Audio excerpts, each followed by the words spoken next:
नमस्कार, मैं रवीश कुमार। नई दिल्ली रेलवे स्टेशन पर जो हुआ वो दुर्घटना थी, लेकिन दुर्घटना के बाद जो हुआ वो दुर्घटना नहीं थी। इन दोनों में फर्क कीजिए। दुर्घटना हो सकती है कहीं भी कभी भी, लेकिन जब वो बार बार होने लग जाए तब वह केवल दुर्घटना नहीं रह जाती, लापरवाही हो जाती है और जवाबदेही तय होनी चाहिए। कुंभ में तैयारी के दावे किए गए, उन दावों की पोल खुल गई। फिर भी तमाम तैयारियों के बाद भी भगदड़ मच सकती थी, लेकिन मौनी अमावस्या की भगदड़ के 15 दिनों के बाद सरकार और रेलवे ने क्या सीखा, फिर से भगदड़ क्यों मची, सवाल इसका है। और तब वह केवल दुर्घटना नहीं कही जाएगी, यह संयोग का मामला नहीं रह जाता। जिस तरह से खबरों पर पहरा बिठाया गया, अस्पताल के आगे बंदूकधारी तैनात किए गए, पत्रकारों को रोकने की बातें सामने आई, दिल्ली के उपराज्यपाल ने अपने ट्वीट में बदलाव किया, रेल मंत्री ने कई घंटे तक भगदड़ शब्द का उल्लेख ही नहीं किया, उसका संबंध दुर्घटना के संयोग से नहीं है। उसका संबंध लीपापोती से है, सूचनाओं को छुपाने से है, और वो सब संयोग से नहीं हुआ। उसे दुर्घटना के खाते में डालने की चालाकी मत कीजिए। पूछिए कि क्यों ऐसा किया गया। पॉलिटिक्स इंडिया की पत्रकार सौम्या राज ने अपना बयान ट्वीट किया है कि रेलवे पुलिस द्वारा मुझे हिरासत में लेने की धमकी देकर डराने की कोशिश की गई, ताकि मैं उन्हें अपने फोन का पासवर्ड बता दूं और स्टेशन पर मौजूद लोगों की आप बीती का सारा डेटा डिलीट कर दूं। उन्होंने मुझसे कहा कि आप यहां से कुछ नहीं दिखा सकते, डेटा डिलीट करो, नहीं तो अभी उठाकर ले जाएंगे। इंडिया टुडे की पत्रकार श्रेया चैटर्जी ने ट्वीट किया कि उत्तर रेलवे सीपीआरओ ने स्टेशन पर मीडिया की एंट्री रोक दी है। 29 जनवरी को जब कुंभ में भगदड़ मची तो इसी तरह की हरकत की गई, खबरें दबाई जाने लगी। हमने तब के वीडियो में दिखाया था कि कैसे अखबारों में हेडलाइन में भगदड़ की खबरों को मैनेज कर दिया गया। यह क्यों किया गया? एक से अधिक भगदड़ की खबर आई, मरने वालों की संख्या पर सवाल उठे, मरने वालों के नामों की सूची हाल फिलहाल तक जारी नहीं हुई। इसका संबंध, इन सब बातों का संबंध दुर्घटना और दुर्घटना के संयोग से नहीं है। हर दिन रेलवे को लेकर कोई ना कोई वीडियो सामने आ रहा था। लोग जबरदस्ती ट्रेन में घुसने की कोशिश कर रहे थे, दरवाजे तोड़ रहे थे, खिड़कियां तोड़ी जा रही थी। प्लेटफॉर्म पर भयंकर भीड़ के नजारे दिख रहे थे। जिसके पास रिजर्वेशन है वो नहीं चढ़ पा रहा था। ट्रेनें कई घंटे की देरी से चल रही थी। लोग भयंकर पीड़ा का अनुभव लेकर ट्रेन की यात्रा से लौटे हैं। इसके बाद भी भगदड़ मची और लोग मर जाएं तो आप इसे केवल दुर्घटना के खाते में नहीं डाल सकते हैं। नई दिल्ली रेलवे स्टेशन पर जो दुर्घटना हुई है वो केवल दुर्घटना नहीं थी। मैं ये बात बार बार जोर देकर कह रहा हूं। 29 जनवरी को मौनी अमावस्या के दिन भगदड़ मचती है। उसके 15-16 दिनों के बाद नई दिल्ली रेलवे स्टेशन पर इसी तरह की घटना होती है। तब सवाल करने की जरूरत है। तब जब रेलवे को लेकर खबरें आने लगी थी, फिर भी ऐसा क्यों होने दिया गया? भीड़ को क्यों नहीं ठीक से मैनेज किया गया? हर दिन आपको गिनकर बता दिया जाता है कुंभ में कितने लोग स्नान करते हैं, करोड़ों लोग गिन लिए गए, लेकिन 15 फरवरी की रात नई दिल्ली रेलवे स्टेशन पर कितने लोग मौजूद थे अभी तक नहीं गिना जा सका है। जहां प्रचार करना है वहां करोड़ों लोग घंटे घंटे गिनकर बताए जाते हैं, मिनटों में गिन लिए जाते हैं। और जहां जवाब देना है वहां लोगों को गिनने वाला वो फॉर्मूला या मशीन कहीं गायब सा हो जाता है। क्या आपको सरकार ने बताया कि 15 फरवरी की रात नई दिल्ली रेलवे स्टेशन पर कितने लोग मौजूद थे? 2-3 ट्रेनें जाने वाली थी तो 14 और 15 नंबर के प्लेटफॉर्म पर ट्रेन की क्षमता से कई गुना भीड़ कैसे पहुंच गई, और इस भीड़ की संख्या कब बताई जाएगी? रेलवे स्टेशन के द्वार पर टिकट क्यों नहीं चेक किया गया? उसकी क्या व्यवस्था थी? पहली बात कि शनिवार 15 फरवरी की रात 9:15 से 9:30 बजे भगदड़ मचती है। उसके करीब 2 घंटे के बाद रात 11:11 पर समाचार एजेंसी ANI ने उत्तर रेलवे के CPRO हिमांशु शेखर उपाध्याय का बयान ट्वीट किया कि भगदड़ नहीं हुई है, सब अफवाह है। दुर्घटना के 2 घंटे बाद अगर रेलवे के ही PRO कहें कि भगदड़ नहीं हुई है, सब अफवाह है, तो क्या इसके लिए रेलवे ने आपसे माफी मांगी, अफसोस जताया? स्टेशन पर अनगिनत लोग मौजूद हैं, उन्हें पता है कि भगदड़ हुई है, लोग मर गए हैं, उनके साथ गए लोगों को पता होगा, लोगों ने अपनी आंखों से देखा होगा, लेकिन रेलवे के अधिकारी इसे अफवाह बता रहे हैं। सरकार का काम होता है अफवाह को गलत ठहराना, उसका खंडन करना, लेकिन यहां तो सरकार सच्ची घटना को ही अफवाह बताने में लगी थी। वही रेलवे 16 फरवरी यानी रविवार को, और वह भी रविवार शाम को करीब करीब 24 घंटे के बाद प्रेस नोट जारी करती है।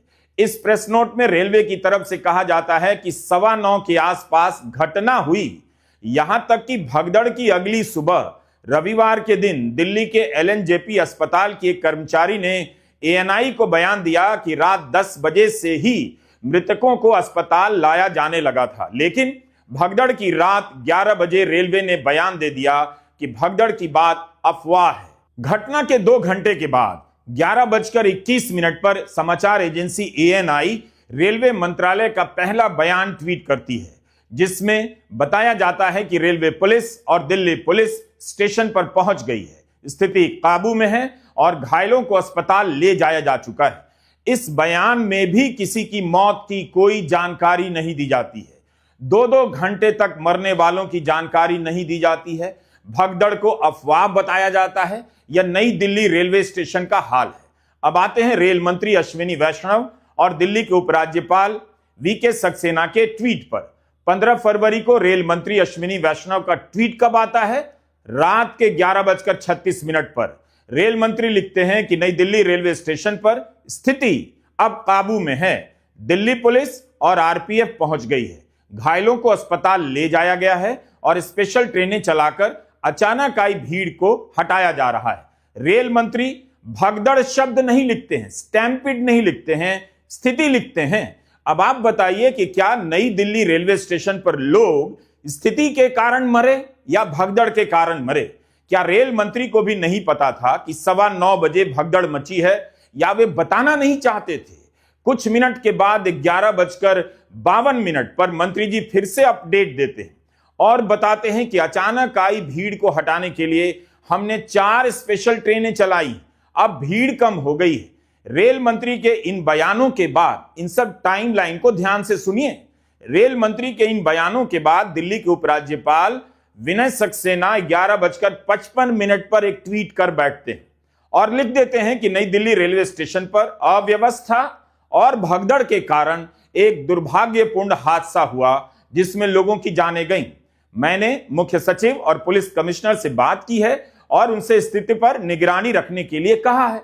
जिस समय तक रेल मंत्री ने इसे भगदड़ भी नहीं कहा था, उस समय दिल्ली के उपराज्यपाल लिख देते हैं, मैंने मुख्य सचिव से कहा है कि आप जिला आपदा प्रबंधन प्राधिकरण के प्रबंधों को लागू कर दीजिए। मैं लगातार मामले पर निगरानी रख रहा हूं। लेकिन ठीक आधे घंटे के बाद उपराज्यपाल के ट्वीट में बदलाव कर दिया जाता है और यह पंक्ति हटा दी जाती है कि भगदड़ में लोगों की मौत हुई है। यह पंक्ति भी हटा दी जाती है कि ऐसा अव्यवस्था और भगदड़ के कारण हुआ। अपने नए ट्वीट में उपराज्यपाल इसे दुर्भाग्यपूर्ण घटना लिखते हैं। ऑल्ट न्यूज के जुबैर ने बताया है कि एएनआई ने उनके पहले ट्वीट को, यानी उपराज्यपाल के पहले ट्वीट को पोस्ट करने के बाद उसे डिलीट किया और फिर से नया ट्वीट डाला।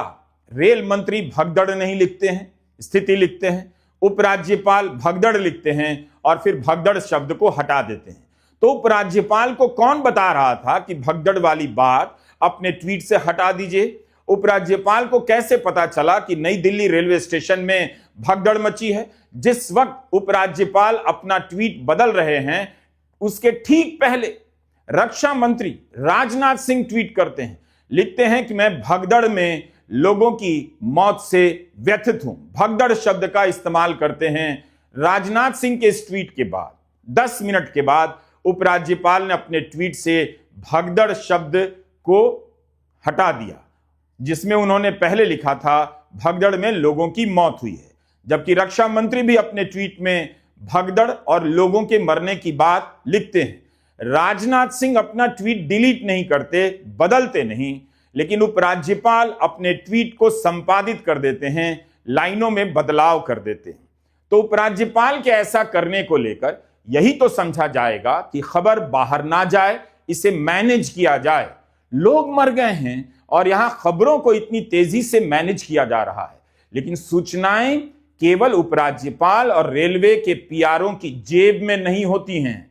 दिल्ली के उपराज्यपाल के ट्वीट बदलने से पहले ही एलएनजेपी अस्पताल के chief casualty medical officer press में जानकारी देते हैं कि नई दिल्ली स्टेशन पर हुई घटना में 3 बच्चों समेत 15 लोगों की मौत हुई है, 10 अन्य घायल हैं। इस बयान के बाद उपराज्यपाल ने अपना बयान बदला। ये सारे सीक्वेंस, ये सारी कड़ियां बहुत महत्वपूर्ण हैं। आप सोचिए, अगर रक्षा मंत्री और उपराज्यपाल ने अपनी तरफ से भगदड़ और मरने की बात ना लिखी होती तो क्या हुआ होता, क्या क्या छिपाया गया होता, क्या क्या दबाया गया होता, खबरों को मैनेज करने का लेवल कहां तक चला आया है। यह सारी घटनाएं इतनी साधारण नहीं है और यह दुर्घटना का हिस्सा नहीं है। आप इन्हें संयोग नहीं कह सकते। ये सभी दुर्घटना के बाद हो रही हैं। रात 12:53 पर रेल मंत्री अश्विनी वैष्णव ट्वीट करते हैं कि हाई लेवल इंक्वायरी का आदेश दे दिया गया है। घटना के 3.5 घंटे बाद भी वे उससे भगदड़ नहीं कहते हैं। यह नहीं कहते कि लोगों की मौत हुई है, जबकि हर तरफ खबर चल रही है कि मौत हुई है। लेकिन रेल मंत्री इस तरह की बात नहीं लिखते हैं। क्यों नहीं लिखते हैं? जबकि मात्र 3 मिनट बाद, उनके ट्वीट के 3 मिनट बाद प्रधानमंत्री नरेंद्र मोदी इसे भगदड़ कहते हैं और मौतों की बात स्वीकार करते हैं। रात 12:56 पर प्रधानमंत्री की ओर से ट्वीट आया कि मैं नई दिल्ली रेलवे स्टेशन पर भगदड़ की घटना से व्यथित हूं। मेरी संवेदनाएं उनके साथ हैं जिन्होंने अपनों को खोया है। मेरी प्रार्थना है कि घायल जल्दी स्वस्थ हों। प्रशासन भगदड़ से प्रभावित लोगों की सहायता कर रहा है। दुर्घटना की पहली जानकारी अग्निशमन विभाग की ओर से आई, रेलवे की ओर से नहीं। मौतों की पहली जानकारी एलएनजेपी अस्पताल की ओर से आई, रेलवे की ओर से नहीं। मरने वालों में 12 महिलाएं हैं, 2 बच्चियां, 3 पुरुष और 1 लड़का।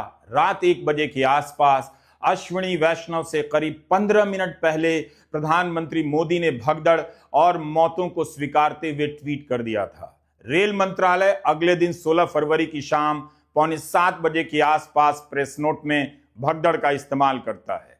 रेल मंत्री प्रधानमंत्री के बयान के बाद भगदड़ का इस्तेमाल करते हैं, तो उनसे पूछा जाना चाहिए ऐसा क्यों किया गया।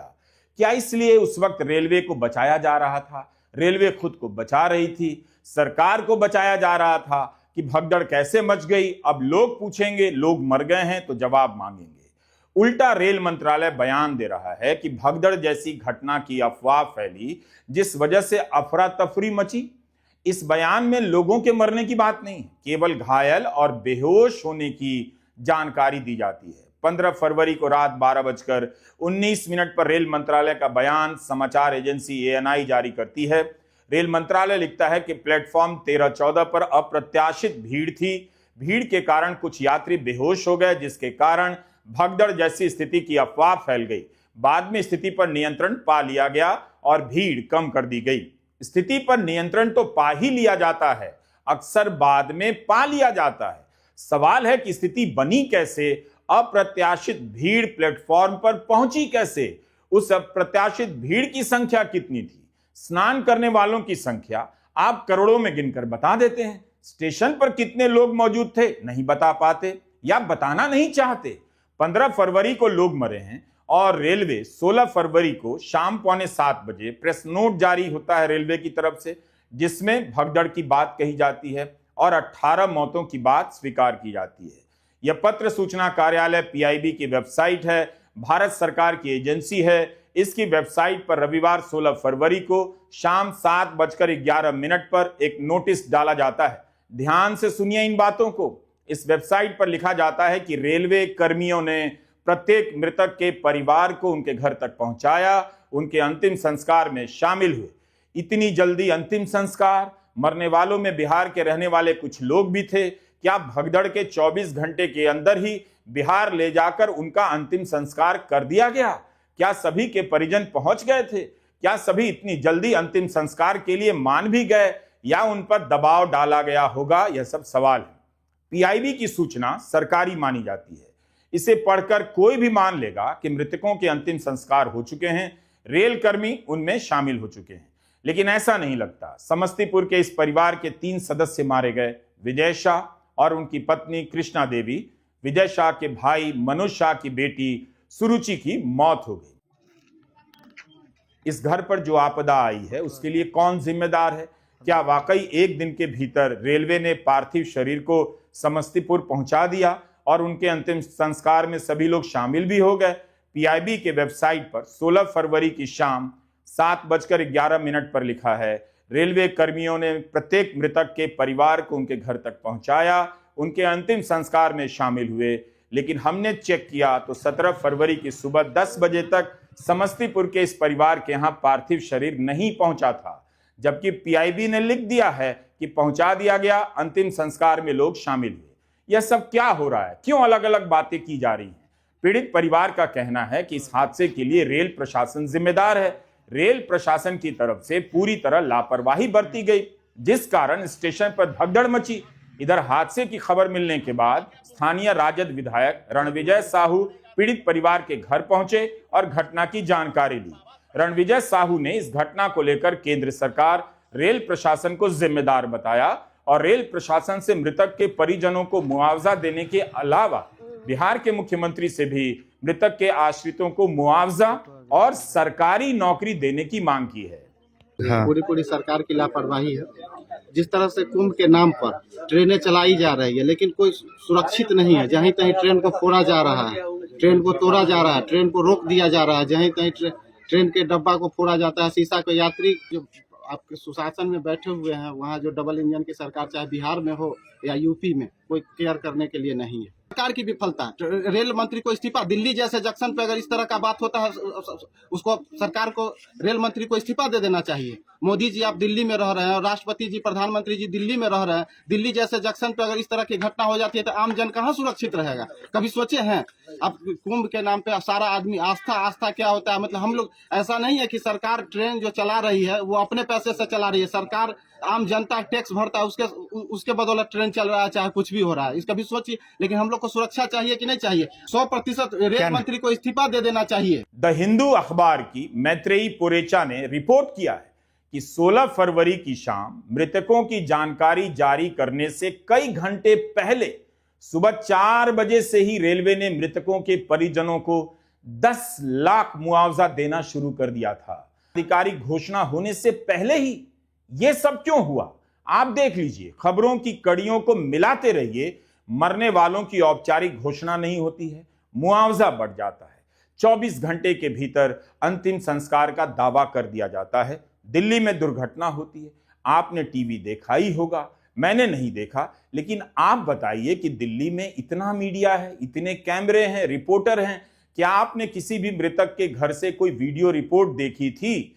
देखी हो तो कोई बात नहीं, लेकिन इस सवाल पर सोचिएगा कि खबरों को दबाने में कौन कौन शामिल है, और जब ऐसा होगा तो लोग क्यों नहीं संदेह करेंगे, क्यों नहीं सवाल करेंगे कि सरकार की तरफ से जो दावा किया जा रहा है वह सही भी है या नहीं।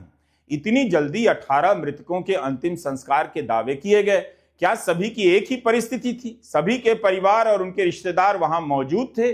मुआवजा बांटने में जो तेजी हुई उस पर भी सवाल उठ रहे हैं। दिशा चौधरी, शिवनारायण राजपुरोहित और सुमेधा मित्तल की रिपोर्ट का छोटा सा अंश बता रहा हूं। इस रिपोर्ट में लिखा है कि मृतकों के परिजनों को कैश में मुआवजा बांटा गया, जबकि गाइडलाइन है कि केवल 50,000 तक ही कैश में मुआवजा दिया जा सकता है। बाकी पैसे चेक से या NEFT RTGS से दिए जाएंगे। न्यूज लॉन्ड्री का कहना है कि मृतकों, गंभीर रूप से घायलों और साधारण रूप से घायलों को कुल 1.99 करोड़ का मुआवजा दिया गया। इसमें से 1.8 करोड़ रुपए मृतकों के परिजनों को दिए गए। रेलवे के PRO हिमांशु उपाध्याय ने पुष्टि की, मान लिया है कि सभी को कैश में पैसे दिए गए।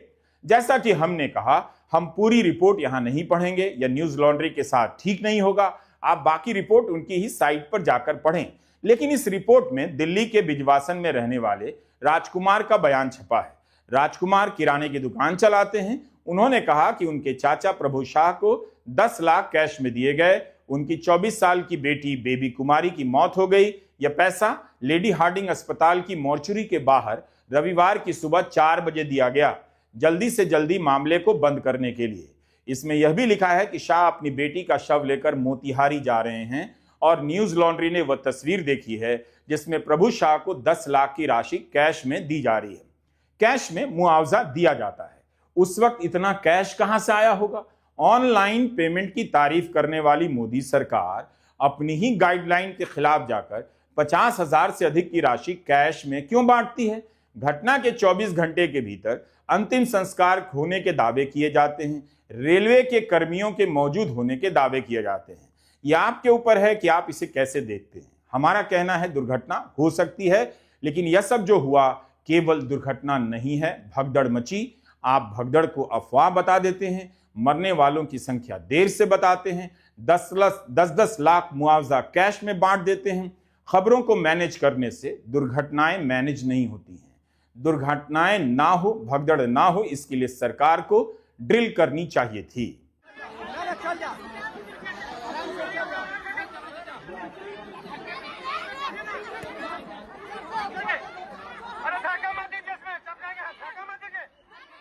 यह बताता है कि मिडिल क्लास से लेकर लिटिल क्लास किसी की भी क्या औकात रह गई है। वह भीड़ और भगदड़ को अपनी नियति मान चुका है या उसे मानना ही पड़ेगा। दुर्घटनाएं होंगी तो कितने लोग मरे, उनकी खबरों पर लोहे का पर्दा गिरा दिया जाएगा। अस्पतालों के बाहर बंदूकधारी तैनात कर दिए जाएंगे। आपको पता ही नहीं चलेगा कि कौन मरा, कितने लोग मरे।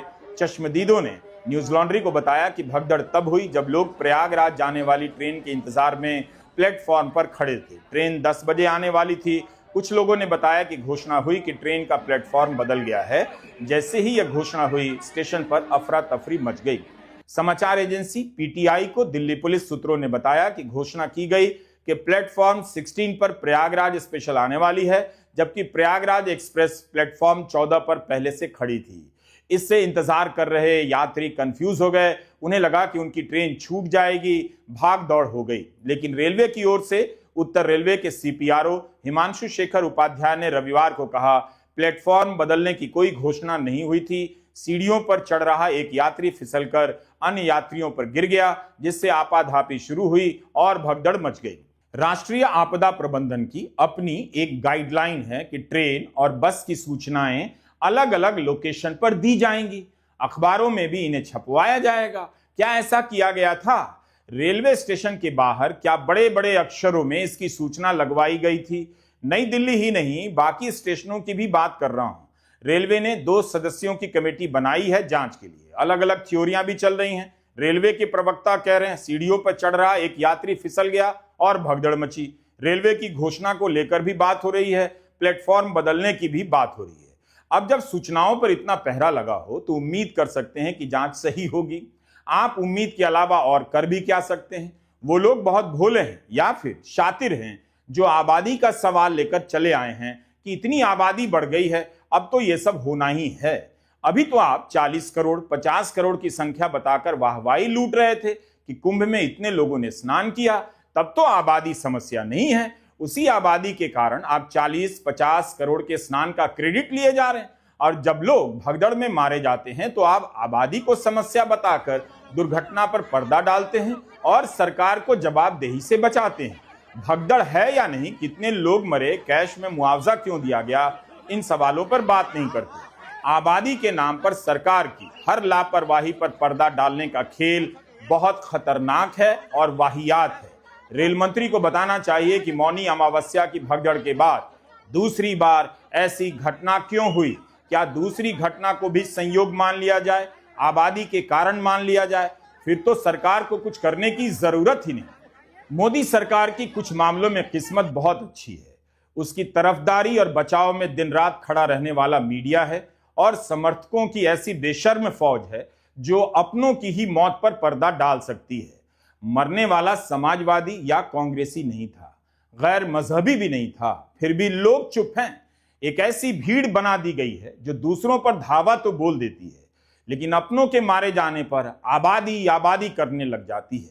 समर्थकों की ऐसी भीड़ से आप क्या उम्मीद करेंगे? क्या धर्म की राजनीति ने इनके भीतर सच बोलने, सच पूछने का साहस समाप्त कर दिया? फिर धर्म की राजनीति ने इन्हें क्या बना दिया? देश को क्या मिला इस धर्म से?